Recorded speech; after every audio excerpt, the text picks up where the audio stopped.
I've been using the Quad Cortex for about 2 years now and the Helix for about 4 months. I do really love both devices, but lately I've been spending my time diving into the world of the Helix. And while I think it's fantastic and there's so many advantages, there's a few things I find myself missing from the QC. So today I want to go over my top 5 features from the Quad Cortex that I wish were in the Helix. My number 5 feature that I miss from the Quad Cortex is color-assignable scenes. On the Quad Cortex, you can make the scene button on the screen match the same color as the button you're pressing to engage that scene.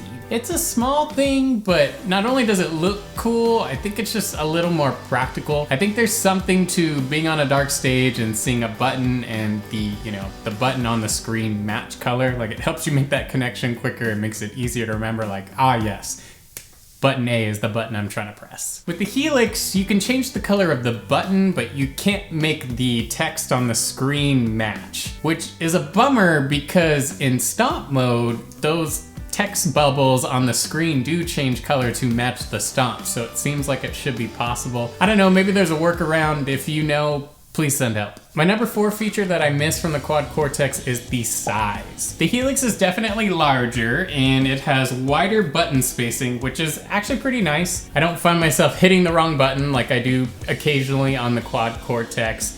And having this built-in expression pedal is also really nice, another feature you don't have on the Quad Cortex. The size of this is substantial, but for the most part, I would say it's substantial in a good way.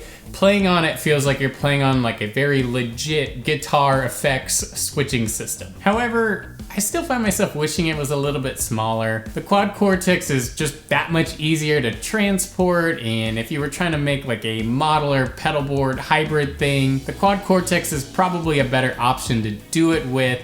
The small size will allow you to add pedals on a board and still keep it pretty small. Whereas with the Helix, I can't even imagine doing that because the pedal board would be probably as big as my old pedal board, and for me at least, that's kind of the opposite of the point. That being said, I use neither of these with external pedals, so it's not a real concern for me.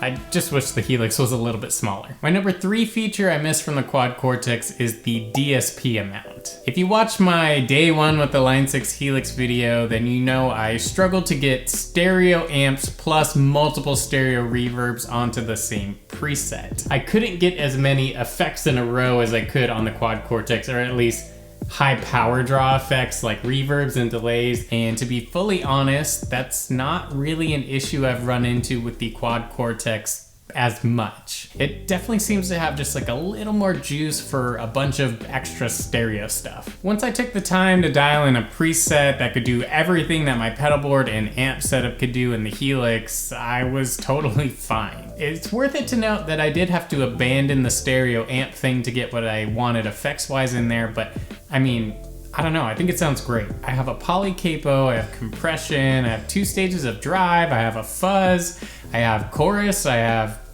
tremolo, I have vibrato, I have an amp and a cab, I have delay, and I have 2 different reverbs on there. I mean, that's a lot of stuff, and I think it sounds amazing.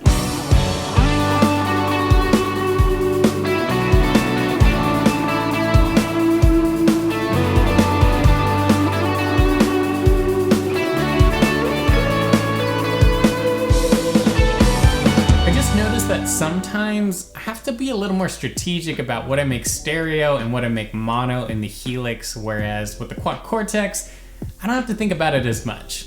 I've still hit that limit and not been able to put everything I want into a Quad Cortex preset, but it's been less frequent. But to be fully fair, do I need to be playing with that many stereo effects? Probably not, but you know, it's just the way I play.